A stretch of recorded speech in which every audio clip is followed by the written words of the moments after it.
10 days after Egypt came out of its state of emergency, it's now subject to 25 new rules on public protest, even more restrictive than those used by longtime ruler Hosni Mubarak.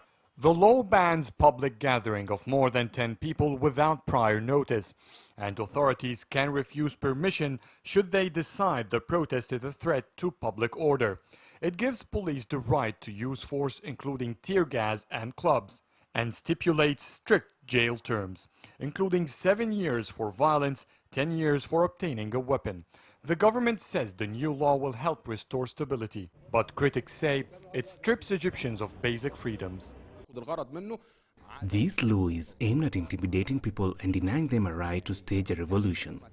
It is not to frustrate the Muslim Brotherhood.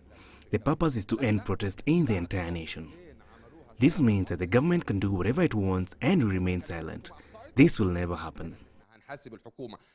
Interim President Adli Mansour approved the new bill over the weekend, but it applies to protests planned before then. Anyone taking part in an unauthorized gathering will be fined $300 and/or jailed. We do have criminal laws, and the old law against protest still exists.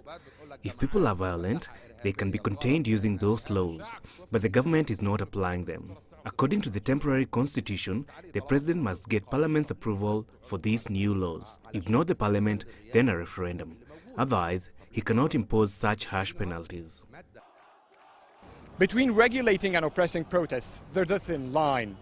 But the fact remains, with the new law, the government is seeking full control over rallies. And already, calls are spreading among many Egyptians to break the law by protesting on Tuesday to reject it. Adel Mahroui, CCTV, Cairo.